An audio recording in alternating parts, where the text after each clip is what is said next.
Would I be the a-hole for refusing to raise my brother's kids? When I, female 20, was 6, my parents died. And since my brother Alan was of age at 19, he became a legal guardian. He dumped me at a foster home a couple of months after the funeral and disappeared. And that's where I stayed until my aunt found me. He didn't bother reaching out until one day when I was 9 when he brought his 2-year-old daughter to my aunt's house and disappeared again. I'm very close with her.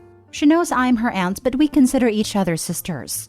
When I turned 18, I got access to my trust. I also got a house in Amsterdam, which is where I was born and raised until my parents passed. I traveled to see the house in mid-2022 and I loved it, so I decided to move back there. I didn't want to be separated from Mia, my niece/sister, female 13, so I moved with my whole family, Mia, aunt, and uncle. My brother found out I'm back in Amsterdam. He is now poor as he spent all his money on stupid things. He has been reaching out nonstop asking for money, but I ignored him. Then he came to my house with his wife and 3 children. My brother says it's mean of me to only take care of one of his children and not the rest. I told him to get a job, but he said he has a criminal record and his wife is disabled. He wants a monthly allowance to support his family and to share the house with them as they live poorly. The truth is, I feel nothing for him. He is not my family. Me and my aunt and uncle are. Yesterday I was out, and my aunt called saying he left his kids outside our house. I don't want them in my house nor my life. I feel nothing for them. Mia is also very uncomfortable with them in the house and says she doesn't want to have to help raise them, and she doesn't consider them siblings. My conscience won't let me abandon them at a foster home like my brother did to me. But my aunt and uncle are now retired and very old, 63 and 64, and aren't able to run after them as they are young kids, 9, 7, and 4. And I also don't want to put my life on hold to raise strangers. The police are looking for my brother and his wife, but if they don't find them, I will look for a nice facility to take them in. I have tried to find it in me to raise them, but I just can't. I cannot imagine putting my life on hold to stay home and play mother with them. Mia doesn't want them in her life either. I've retired my aunt and uncle and they spend their days feeding ducks in the park, and it is unfair to them to raise more kids that aren't their own. I've discussed this with my 3 cousins, kids to my aunt and uncle. 2 of them say I have no duty to these kids and my feelings are valid. But one says I'm an a-hole here as it's my duty to step up and raise them, the same way her parents did. So would I be the a-hole if I refused to raise them? Now for the top comments. You're barely an adult with 1 kid already. I don't think you'll be the a-hole. Your brother is for sure. Especially if she cares for the children. He will just pop out more children and bring them to her. This will never stop. They aren't her responsibility. And she will just resent them since she was forced to care for them in this way by someone she doesn't even have any family bonds anymore. Not the a-hole, and OP, please call the police if you ever hear from your brother. Maybe give him a "I will give you money," but just if you meet with me one last time to talk. And then if he falls for it, inform the police about it. Not the a-hole. Your aunt and uncle raised his first kid. You didn't agree with raising 3 kids. As for your cousin who is telling you to raise them, ask that cousin if she would raise them with you. I guarantee she will refuse. However, you, Mia, aunt, and uncle should make an effort to be a regular part of their life and be a support system. But it is understandable to not want to/be able to be guardians for any reason. I've decided I will be a part of their life. Mia said absolutely not, but she's still young and might change her mind. I don't want these kids growing up knowing they had family who could have been there for them and weren't. If my aunt never tracked down my brother and forced him to tell her where he left me, who knows where my life would be? But I'm 20. I'm in uni. I'm taking care of the people who took care of me, and I have a teen who's about to enter that rebellious phase. I can't handle them too, and it's tearing me apart. I can afford to set aside some money for them, and I'll try and visit them monthly, wherever they end up. Maybe when I'm older and have settled down more, I'll bring them in. As for now, I'll settle with them perhaps being in a group home where I can visit them, or take them out during the day. I can only hope when they get older they'd understand. Next story. Am I the a-hole for grounding my daughter for leaving her sister with a neighbor? I'm the single mom of 3 kids, Polly 16 female, Trevor 12 male, and Cassie 8 female. I have little to no support. Their father left after Cassie was born, no family nearby, etc. I have 2 sitters that I can call on as needed, and I used them before I'd ever ask Polly for help as I don't want her missing out on her teenage years. Before this incident, I only ever asked her to babysit once because I had no one else, and I paid her $15 per hour, above minimum wage at a time. This past Saturday, Polly was due to hang out with some friends. For a couple of days, Trevor was ill but testing negative for COVID. That day, he spiked a very high fever, and I had to take him to the ER. I asked Polly to watch Cassie as the sitters weren't responding. I apologized that she'd have to miss out on time with friends, but said I'd pay her and she could even have her friends over our place. Polly pitched a fit and asked why I couldn't send Cassie to the neighbors. We don't know them. They moved in last month and outside waving when we got our mail. I don't have a relationship with them. Polly was irritated, but I told her I'd pay her $18 per hour and that I had to go. I take Trevor to the ER and we have to wait a bit. Polly kept asking if the sitters responded and they hadn't. Eventually, it was our time to be seen, so I told Polly I'd be out of reach for a bit. Turns out, Trevor had a bad case of RSV, and due to pre-existing health problems, had to be admitted for the night. I was terrified. When I called Polly to update her, I heard people talking in the background and said, "Oh, you had your friends come over?" She told me no. She dropped Cassie at the neighbors and went out. I was furious. I told her to go home and get her sister. I then asked for the neighbor's number. She didn't even ask for it. Which I get teenage logic, but still. At first, Polly refused until I told her she was grounded. I made her FaceTime me when she got home to show that Cassie was with her. Eventually, my mom was able to make a 2-hour drive down to stay with the girls, but I told her not to let Polly leave the house. The next day, Trevor and I were able to go home. I lectured Polly about what she did and grounded her for 2 weeks. She got mad at me and said that I can't expect her to drop her plans. I point out I never do, but this was an emergency, and her brother was sick. She told me that's not her problem. She's also mad because I won't pay her. I apologized profusely to the neighbor who said it was okay, and that he would have called me, but Polly didn't leave my number either. Polly said I overreacted. Am I the a-hole? Not the a-hole. Let's get this out of the way. There are a lot of posts on here about forcing teenagers to babysit, and this is most definitely not one of those. This was an extreme situation, emergency even. Polly acted amazingly selfish and irresponsible. She left a young child with strangers and exposed them to an unknown illness as an added bonus. Also, considering how the folks around her were sick, it should be common courtesy/sense to not want to expose her friends as well. She's old enough to fully comprehend how terrible and dangerous her actions were, but instead doubled down on being petulant. Not my kid, but Polly earned a hefty punishment and consequences. She probably did expose them to an unknown illness which later revealed to be RSV.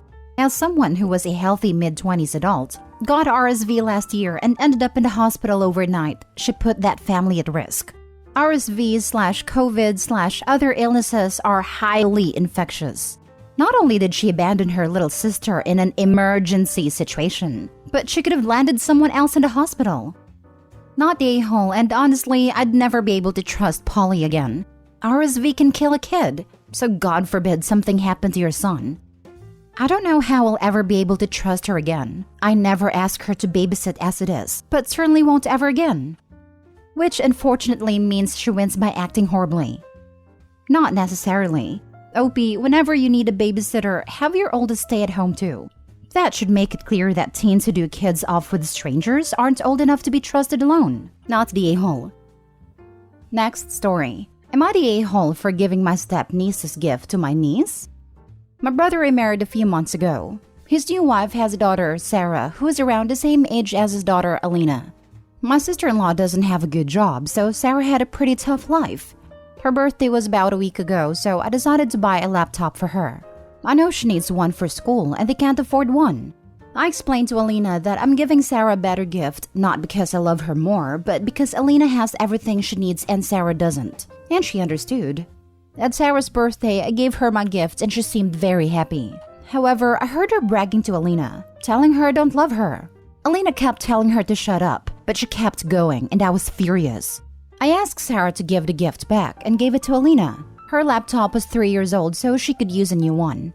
I told my brother that he doesn't dare take this away from my niece, and if he does, then he'd better remember to never ask me for any financial help again, which he does regularly. My sister-in-law got extremely angry and called me an a-hole and said I ruined her daughter's birthday. I told her her daughter ruined her own birthday and this punishment is well-deserved. I will never sit here and watch someone bully my niece. My sister-in-law and her daughter think I'm an a-hole, and I believe my brother agrees with them, but he doesn't say anything. Tough one. I think I'm going against the grain here by the looks of it. I think this probably was effective as far as teaching Sarah not to bully someone in front of a gift giver. But this whole situation is likely going to have caused even more resentment from Sarah towards Alina. I'm not sure that you'll have done either girl any favors as far as their relationship goes in the long run. You went out of your way to provide a very generous and thoughtful gift. You spoke with Alina and saw how understanding she was about the differences and need between herself and Sarah. It doesn't sound like, and to correct me, that Sarah's parents were stepping in to mediate the situation. Your gift was used by Sarah as a tool for bullying, saying Opie doesn't love you and the laptop symbolizes that. I think others are right that it was technically wrong to try to retract a gift that had been given, but seeing as that gift was being used to bully someone who you presumably feel protective over, I struggle to fault you for it. There were probably better solutions, but in the heat of the moment, you've removed the catalyst for bullying essentially.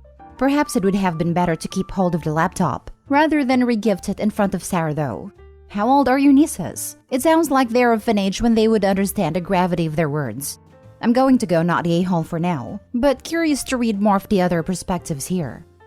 Sarah has some important lessons to learn. Her brother and his wife must help her if they're incompetent parents. Maybe she made a mistake giving it to Alina. She wouldn't have caused any girl-on-girl jealousy if she came back, but it's done. Not the a-hole. It's appalling that Sarah isn't grateful and realized how lucky she is to have a new aunt who cares enough to buy her an expensive gift. The bragging just made it worse. Don't gift her anything good until she's learned her lesson, Opie. A lot of YTAs here. That's crazy. Didn't realize that just because her brother got married, she's just supposed to automatically care about these people. She gave the girl a gift. The girl then rubbed the gift in her niece's face to the point of tears. She then took back the gift and gave it to niece. Because why on earth would you want a boy to have a new gift from her? Not the a-hole, Opie. In all honesty, my real niece seems kind of cold, but also is true.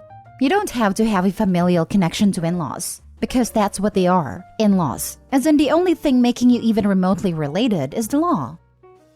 Last story. Am I the a-hole for telling my brother's wife that she is a stuck-up witch? Context. This involves me, 25, my brother 32 male and his wife 27 female. When my brother met his wife 5 years back, all of us were very welcoming. But soon, it was clear that she wasn't at all interested in being part of the family. Over the past 5 years, she's come to our family get-together like 6 to 7 times. It's always either my brother alone or my brother and my niece, 3 female. Initially, I would try to make plans with her, but she'd always reject it by saying that she doesn't go out much or that she doesn't like shopping or whatever. On a handful of occasions that she's attended our family gatherings, she's been very reserved and quiet, giving one-word answers or just smiling whenever someone tries to strike up a conversation. Mostly, she makes some excuse and just doesn't show up. Because of this, my brother has also stopped attending the family gatherings as much as before. My parents are very disappointed with this, and my brother's absence makes them visibly upset. I've asked my brother about it and has always maintained that sister-in-law is very introverted and has social anxiety, and that is not gonna force her into doing something she doesn't like. Next week is our dad's 70th birthday, and of course my brother and his family are invited. This is supposed to be a grand event with all of our extended family going on a weekend trip. But yesterday, sister-in-law texted me saying that she won't be coming for the trip. The conversation went something like this. Sister-in-law, hey, I'm so sorry, but something urgent has come up and I won't be able to attend the event. Is it gonna be only your brother? Me, at least niece is coming, right? Sister-in-law, oh, I would love for her to attend, but she's saying that she won't attend without me. Me, then why don't you stop being a stuck-up witch for once and attend the event, since it would mean a lot to my dad if the entire family was there. Sister-in-law didn't respond after that. A few minutes later, I got a call from my brother and he was furious. He said that the way I talked to his wife was very disrespectful and that he will not be coming for the trip until I apologize. I refused to apologize because I felt this was long overdue. So now brother isn't coming for the trip. My dad thinks I should apologize, but my mom thinks I did the right thing. Am I the a-hole? You're the a-hole. Maybe your sister-in-law doesn't want to hang out with you because you suck. For real. I'm sure sister-in-law gets vibes that they all hate her. I think it's hilarious that Opie posted this thinking they were in the right. Entitled, Narcissistic People Always Think That Way. Info, where was she acting stuck up? Because I don't see it anywhere in this post. She wasn't. I'm pretty sure Opie and her family think she's stuck up because she isn't comfortable hanging out with them. You're the a-hole. As your brother said, his wife has social anxiety.